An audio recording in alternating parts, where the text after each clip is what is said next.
next we're going to move on to our thought leadership panel. It's going to be moderated by Emily King. Emily is the founder of Prospector Portal. It's a very user-friendly platform. It helps users explore and analyze global mining projects. We've had Emily on the Global Mining Symposium before, demoing it. Hello, Emily. Nice to see you again. How are you? I'm doing great. Thanks. Great to be here. Where are you joining us from? I'm calling in from the mining capital of the world, South Florida. Okay. I like a little bit of irony on the call. That's great. Well, I'm sure the weather there is absolutely fantastic. We just went from Vancouver to Florida. I don't think the weather could probably get any different. It's not rainy and cold in Florida or South Florida right now, is it? No, only from 3 to 3:30 every afternoon. Other than that, sunny skies. You can manage that. Excellent. Listen, Emily, I will turn it over to you. Great title for today's thought leadership panel, turning Tesla investors into mining investors. That's caught a lot of people's attention. So I put it in your capable hands and we look forward to listening. Awesome. Thank you so much. I'm excited to kind of kick off this conversation. Today on the panel, we'll have Martine, Nolan, and Belinda, and really hope that this really turns into a conversation. And please send in your questions and your thoughts as we discuss it. I think one of the reasons why we proposed this topic, and hi, everybody, great to see you. Thanks for joining us. I think everybody in the industry kind of understands that all of the minerals that we mine are so critical to the electrification of the world and the conversion to a low carbon economy. And one of the things that we're really excited about at Prospector and focus on a lot is how can we encourage non-traditional mining investors to come into the space, right? And to make that specific, I always talk to my team at Prospector, how can we communicate data about companies and minerals and the industry as a whole to convert a Tesla investor to a mining investor? Because I don't know about you all, but when I talk to folks sometimes who are non-traditional, so maybe millennial investors, family offices, other institutions like car companies, right? Why don't you invest in the mining sector? The number one answer I get is, well, I don't understand geology or I don't know anything about mining. And I tend to respond, well, do you really know how an electric vehicle battery works? Because that doesn't really stop you from buying stock in Tesla, right? So clearly there's some stuff kind of going on in the industry in terms of where people are interested in, in the technology that's hitting the road, for example, the electric vehicle cars, but they're not understanding how critical our industry is to producing those metals and minerals. And how can we start to bridge that gap and convert those investors? So I thought we would jump right in and open it up to the three of you. Are you starting to see Tesla investors, for lack of a better phrase, or EV investors start to take a look at your company and your space? Does anybody have that experience? I guess maybe I would start. Oh, sorry. No, go ahead, Martin. Yeah, I would just say, Tesla investors, EV investors, I'm not sure that's really necessarily sort of a defined category of investor as such. They're really generalist investors that have just been following or chasing returns in that space. And that's really what it comes down to at the end of the day. You have a demonstrated track record of Tesla or other EV oriented sort of equities having performed well, whether in the private markets or in the public markets, and investors just simply chase return. So to your point, Emily, they don't really understand how an EV works, much different than how an internal combustion engine vehicle works. They just know that from an investment standpoint, and investing and putting money into Tesla a few years ago has worked out well for a lot of people. So people chase those returns. So in some ways, I guess the question is, how does the mining industry demonstrate a track record of strong returns to then attract generalist investors? No, great point. Nolan, what were you going to say? Yeah, I would completely agree with what Martin said. Everybody understands dollars and cents. They don't always understand resource statements or engineering reports or anything of that nature. I haven't had anybody come to me. World Copper is a copper-focused company, not really, battery metals, so to speak, but nobody's come to me and said, I'm an investor in Tesla and I see where copper is going. I want to be a part of linking that in with my investment into Tesla yet. I think it is a very generalist crowd. Maybe at the early stages, some people who were investing in Tesla were thinking about the bigger picture about where EVs were going. I'm talking about a decade ago or so. Nowadays, the vast majority are probably just people who are chasing returns, like Martin said. So we need, the mining industry has a track record of, especially in the junior space, of not really delivering the returns. There's hundreds or thousands of mining companies out there.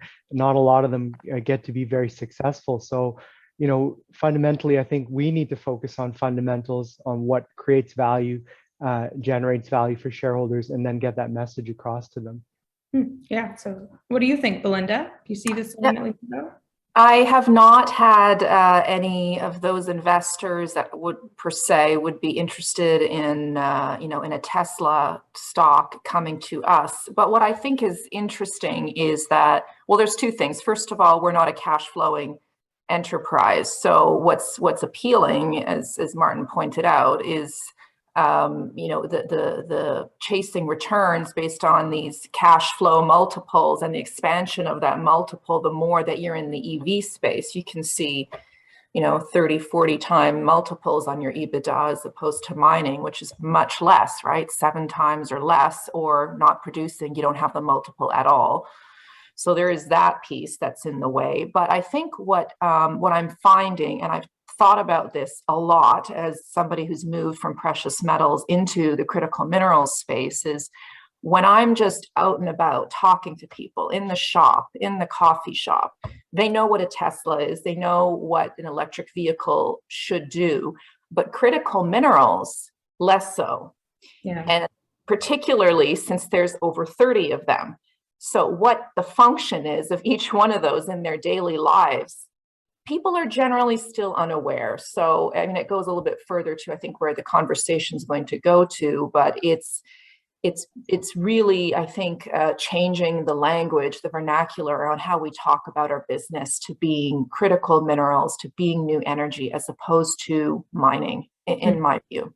Yeah, I also think that, as you said, Belinda, that it's what people are focused on and what they see. And I think that people take raw resources for granted. If they're not buying it on a store shelf or seeing the price go up in their hands, they see it from the different products and they think, oh, the car companies are making a boatload of money or whatnot, but they're not seeing that that's because the critical minerals that are feeding into that are becoming harder and harder to find. So we need to create that connection for people too, because I've talked with a lot of people and say, well, we'll just make more copper mines, we'll just make more lithium mines. Yeah. Like you can just flip a switch and suddenly, you've got this massive supply coming online. It just doesn't work like that, right? Maybe things like iron or aluminum, which are much more abundant, but copper is getting into the realm of being tighter supply, as certainly like lithium or other minerals as well. I think that goes to something else that we've probably all seen, which is we do a great job of talking to each other inside the industry, and a little bit of an echo chamber there. Like, we all know how important this is, but how we communicate outside of our industry can sometimes be really overwhelming, filled with jargon, and maybe really intimidating to people just at a basic education, as you were saying, Nolan, about how long does it take to find and build and bring into production a copper project, right? And how many copper exploration projects out there will actually turn into a mine? Like, those are kind of basic things or relatively basic things about the industry that I agree there's really lack of awareness. And partly, I think, because of how our industry talks about geology and mining and the financing of mines and the building of mines, right? I think we need to figure out a different way to communicate out of the bubble a little bit. I think maybe I'll address that. I love the people I work with who are technicians, who are professionals in their field, engineers and geologists.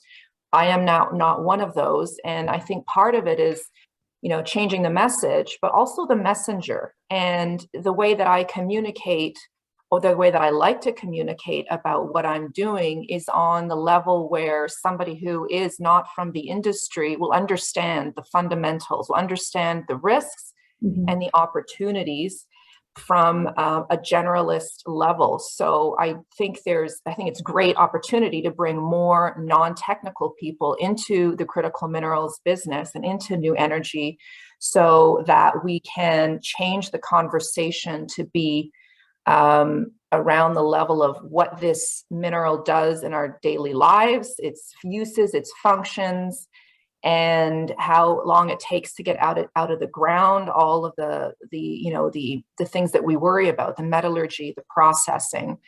But I think, yeah, to answer your question there, I think the messenger and who is delivering that message to the public, let's all consider, maybe that can also be refreshed. Yeah, and I wonder, Martin, do you have any thoughts on that in line with what you were speaking about with the return focus, clearly with a generalist investor, of how that might be maybe better shaped in the industry, or things we can improve on to attract those folks? Yeah, a couple things. I would say that, first of all, I think the diversified major companies have a huge role to play. I do think that they underspend on sort of public outreach, on just simple things like advertising, marketing, and advocacy from a policy standpoint. So I think that they can, I would suggest they can do a better job, and it would actually serve their interest to expand their expenditures in that realm. Even fairly simple things like I live in Vancouver, and Tech Resources has had a fairly extensive program of advertising over the last year and a half during the pandemic, talking to people about the properties of copper and the way in which it can be used in public transport and on various high touch surfaces to, reduce the spread of viruses and that sort of thing. And that's a compelling way to kind of link people's understanding of the importance of copper to our health and safety and to the broader economy and society. And so initiatives like that, I think I would applaud and would encourage other larger companies who frankly have the budgets that the junior companies don't have to spend in that way. With respect to, again, back to the point of sort of attracting generalist investors or EV investors, or however we want to characterize them, I have found, certainly over the last 6 to 12 months, there's a tremendous tailwind in being able to tell the story with that as the backdrop, to tell the value story of why potentially investing in junior mining is a smart thing for investors or speculators to be looking at.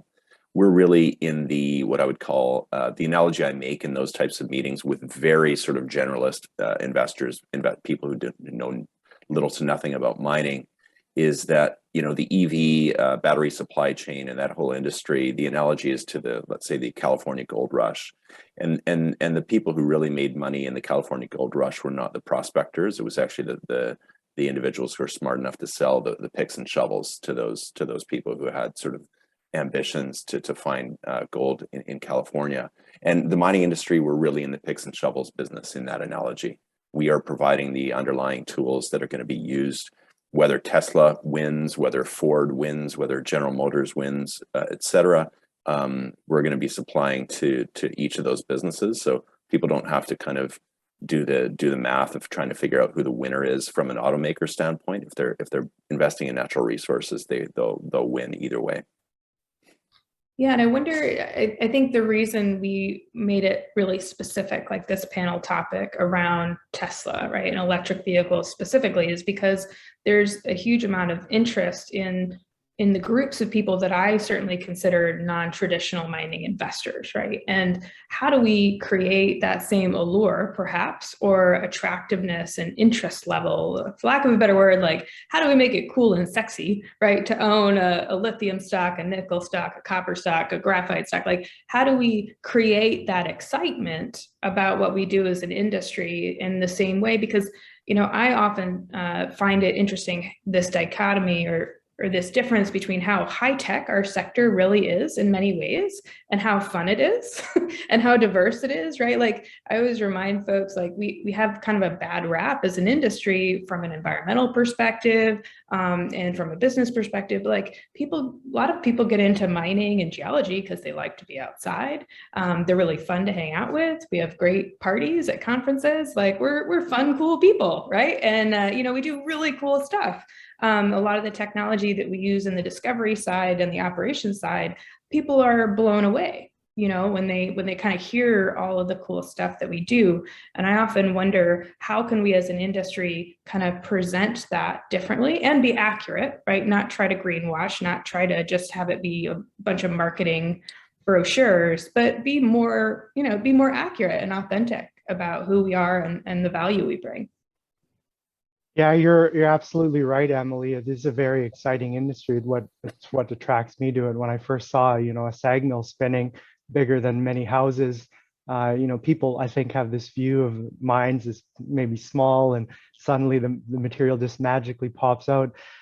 You know, maybe if there was like a TV show or something set in a big mine or something like that, that would attract people's attention.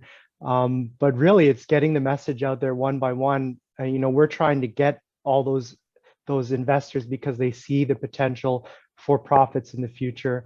They're generally long-term holders, especially people who got into Tesla years ago. As I mentioned, they're not there understanding that, you know, Tesla's going to pop in 6 months. They're thinking about where Tesla's going to be in 10 years. And I think they're the perfect type of investor for mining because, you know, we do talk to a lot of I talk to a lot of investors that expect for, you know, my stock or others to pop very quickly, and when it doesn't, they get disappointed. But we need to attract more of those people that, you know, have a 5-10-year horizon, understand that it's not going to happen overnight. That it's going to take a lot of work to do it, and then if we get them on board, they start spreading the message, and that's kind of what also fueled Tesla's growth and other companies, and primarily in the tech space. And I also like to draw connections to people that, you know, mining exploration companies are like startups. We're all pre-revenue, right? You know, so if you have a problem, no problem investing in a tech company that's not going to be generating profits and going to be doing raises for 5 or 10 years before profitability, before being bought out. That's kind of what we've been doing for the last 30-40 years, right? So you start draw those connections, people do start to see the connection, and they get involved in it. Totally agree on the startup side. I mean, Prospector is all, I mean, we're a tech startup in the mining space, right? So it is interesting because when we talk to folks, if they're approaching us from a technology side, the types of questions we get, as opposed to when we talk to folks in the industry about what we do. And how can, you know, that's kind of where a lot of this comes from my side. Like, how do we bring those two groups together? Because like you said, interest, you know, investment, timelines and expectations really are aligned, right? And even culturally, I think pretty aligned from the startup space and the mining exploration space. Belinda or Martin, any thoughts on that? I mean, I would add that, and I think we've been talking about it a little bit, the more that we can talk about what we do as a vital part of the supply chain, that it's not upstream or downstream anymore, it's the merging of the two. And the more we can tell the story around that, I think that resonates a lot with people, that there's a purpose to mining the product that you have, and that purpose is a climate success story. It's about working to create these success stories in all of the minerals that we are working on. It's to reduce greenhouse gases, and to do that on an accelerated basis. Well, that's hard. That's tough in our business, as you've pointed out, and we all know the timelines don't really, you know, scream out acceleration. But yet we need to bring people on that journey, leave nobody behind on that journey, all the communities, all the stakeholders and the right holders. So the only way to accelerate is by doing it with people. And that's really what we're trying to do, is tell a story where mining is a very small part, actually, of what we're trying to do right now. It's a lot bigger than that. And I think that, to me, is exciting. I don't know if it's as hot as a tech story might be, but we're trying. Yeah, no, absolutely. I think story is always compelling, right? Because it lets people see the bigger vision. And I think that's part of what I love about being able to go out to sites, right? I'm always amazed that more people don't go on site visits, of course, with COVID restrictions currently going on. But, you know, the story that a deposit tells, and the community and the mine itself, I think, you know, it's a really cool project to invest in and be a part of, right? If you can make people really connect with that location and what's going on there on the ground. Well, yeah, I mean, in terms of story, sorry, I would just add, Emily, like I think there's a really compelling story to be told to generalist investors or other more diverse groups that, quite simply, mining is required to sort of save the planet. That may sound a bit grandiose, but if you're a believer in sort of climate change and the need to sort of mitigate carbon emissions, that doesn't happen without mining, period, full stop. Now, I don't know how much more compelling a sales pitch you can have than to say that your business is fundamental to the survival of the planet. And again, I would say this is an area where the diversified mining companies can be a lot more, I would suggest, aggressive in advocating and playing a policy role, as well as just brute force spending of advertising to ensure sort of that we can gain social license for projects in the types of regions where those major mining companies would like ideally to operate their mines. No, and that's a great point. I was glad to hear you echo, because we were listening earlier to the presentation from the Wilson Center, and I'm a member of that critical minerals working group. And one of the takeaways on the last meeting that we had was that this is really an important opportunity in the US, at least, to communicate as an industry about the role that mining and exploration plays in the US, critical supply chain, critical minerals space, and that it can't just be coming from one company, because then people just think, well, of course it's in your best interest, right? You're a company marketing why you're the best people to invest in, and all that stuff. And it really, I do think we need a new model for how to speak as an industry and as a community on those issues and that story, because it isn't a company specific story. It really is about us as a collective. Well, we've gotten a few questions, and I think this might be the right time to switch over, and certainly you guys continue to chime in. We got an attendee who asked, as far as educating the public is concerned, what should be the priority? Should it be educating the public about the development of a specific mine, or educate the public to invest in shares of that miner? Like, what should be the priority? Does anybody have any? Yeah. I would say, obviously self-serving, invest in the shares, but the general public is not always going to, I mean, you would talk to 100 people, maybe one person will actually invest in a mining company or any company. Most people handle their investments in a very indirect or passive manner. So I think societally, it's better to educate the public to make it easier for all mining companies, all development, to make permitting the right things in the right areas, not cutting it with a very broad brush that makes it rigorous in the wrong. I guess I'm tripping over my words here, but basically we need to do permitting on the right things that protect the environment and social license, rather than just covering everything possible and making it a very tough process to get through. And I think the more the public is on board and understands the risks, the highest risks, that they can be involved in the discussions around mitigating those more effectively, and be more open to mining development. And then that will indirectly affect investment opportunities for shareholders as well, and development and production. So I think that it all starts with the general awareness. It's a 2-for-1 deal. Mm-hmm. Yeah. No, and I think that's why one of the things that we work on with the data that we have on Prospector, which is all public disclosure data, right? All TSX, TSXV companies, and now ASX companies as well. We try to make sure that data is not just transparent, because it's all public disclosure data, right? And an investor or stakeholder could go out to CDR or other sites and find all of this data about different projects or company websites. But how do you make it not just transparent but accessible? Right, so people really do understand the data and the project in a way that they can really interact with that topic and any concerns that they have, right? Because I think that's something that is challenging sometimes, because there is so much technical data. Like, how do you educate the general public about all of the nitty-gritty around your metallurgy, and therefore your processing methodology and the environmental impact, right? What's the right level of data and information that people can absorb and actually respond to? I don't know if Belinda or Martin, if you guys have any thoughts on that. Yeah, I think the data can be overwhelming. So the simple concepts, climate success stories, saving the planet through minerals, all these things need to come out. I think the other part that's so fundamental to what we're doing, we haven't talked about it, but it's a huge opportunity, is what's the net positive of having a mine in the community? It can't just be mitigating risks or minimizing, right? It's actually doing more as a result of that mine and that project being in your community. So that could mean, being carbon negative, not just carbon neutral. It can be how you directly contribute to the community and their concerns, whether it's the water quality in the lakes or other things. So I think it's changing the conversation. Yeah. Yeah. Martin, anything from you?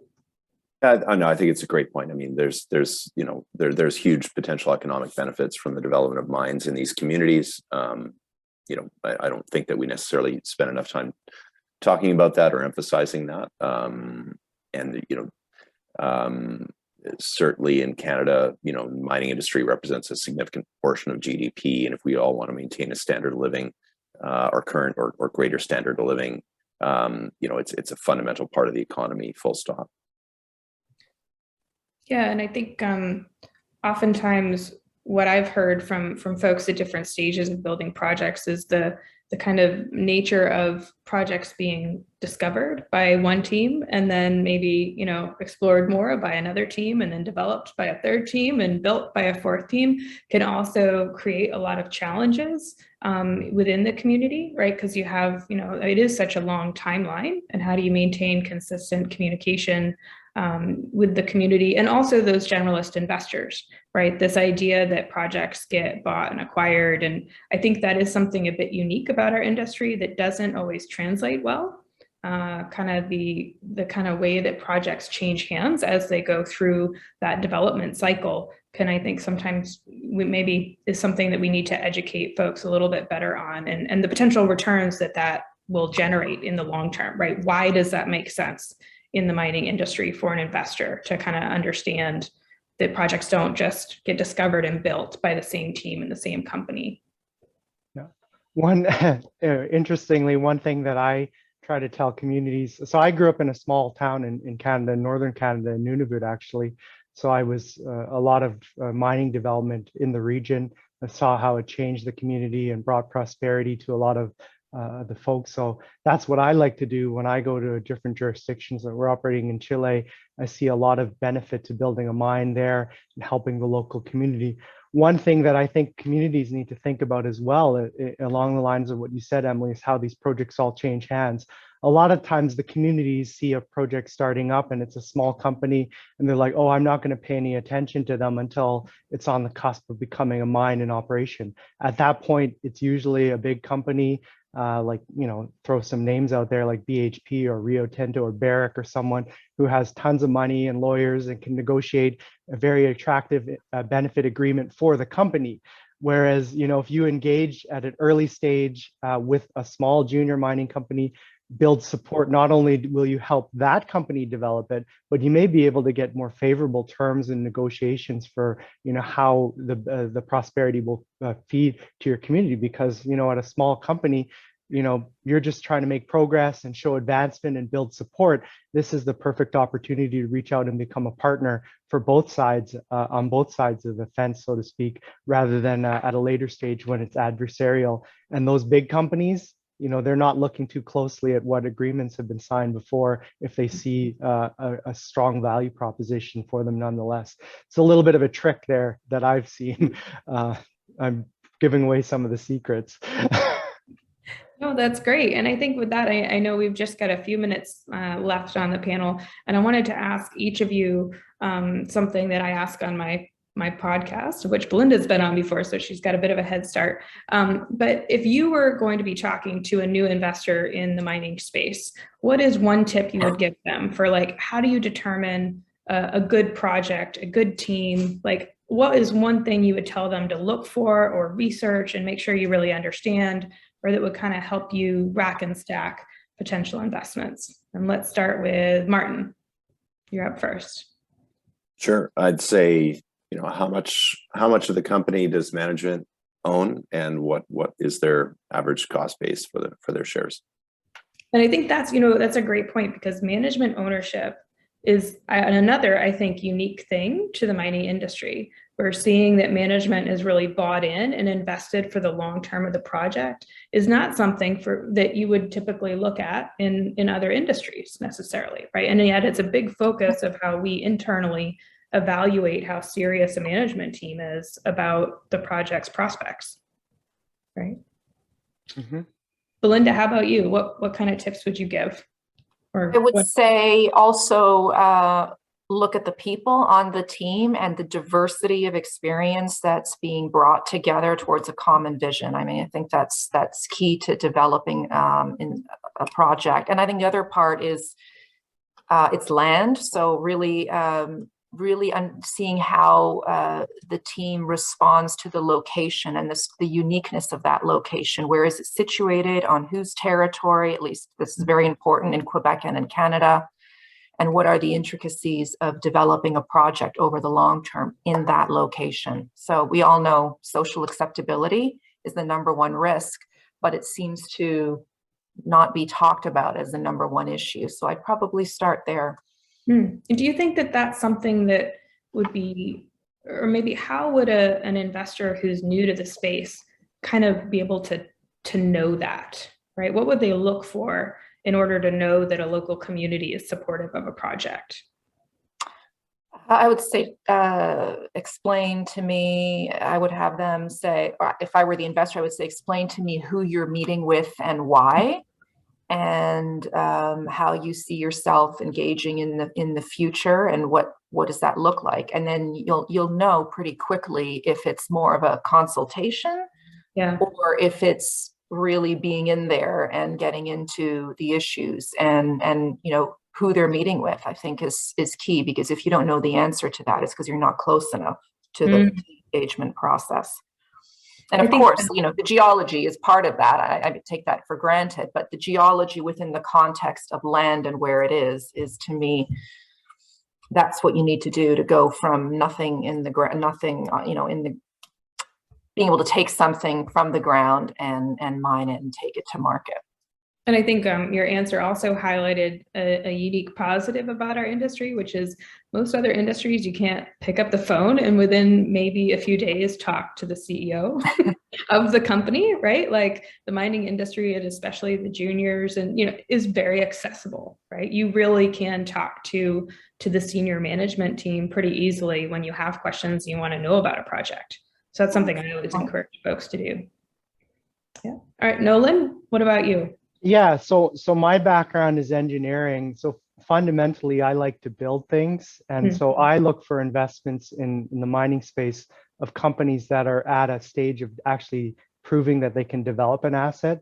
I don't generally invest, and I'm not saying it's bad, but I generally don't invest in highly prospective, land packages or closeology or exploration or who is attached to the project, unless there is a fundamental resource there that I believe, and I can look at any resource statement, and I've been in the industry for a long time and still not understand, is this going to generate money or profit at some point? Does it have that potential? So I look for that potential. It really comes down to, for me, fundamentals, and I would recommend potential shareholders look at that as well for their long-term investments. Definitely there's money to be made on speculative plays and run-ups of as you unlock risk, or it's very risky, but you can generate some good returns. But fundamentally, long term, I truly believe the cream rises to the top, and look for those types of assets when you're investing, and look for undervalued types of propositions as well. Awesome, thank you. And closeology, I'm gonna write that down. That's a good one. I like that. Yeah, well, awesome. Thank you all so much for joining us today. And thank you everyone who sent in their questions. Very good engagement from the audience. Thank you, Nolan, Belinda, and Martin. Really excellent conversation on an important topic. I'd like to tell our audience as well a little bit more on Emily. You can hear more from Emily. She mentioned her podcast. It's called On the Rocks. It's a podcast where she tackles mining insights and innovation. She's been a nice lighthearted take on things, and she has an audience really all around the world. And that's for Emily's background. She's a geologist. She has got amazing experience. Recovering one. Yeah. Sorry, what's that? A recovering one. A recovering geologist. Yes, I think many people would share that sentiment, Emily. Yeah. And because I missed the biography, the bio at the beginning, Emily, so I want to make sure our audience has a full understanding of what you bring to the table, because I've already mentioned the founding of Prospect, but also, you know, their ability to focus on developing natural resources needed for the future, doing things the right way, and really strong on technology, innovation, and about getting those relationships going, I think, which is on very good display on this panel discussion. So really good to have you here, Emily. Thank you, Martin, Belinda, and Nolan once again for your participation. Wish you all a great rest of the day. Thank you, everyone. Okay. Bye. Cheers. Bye-bye. Thank you.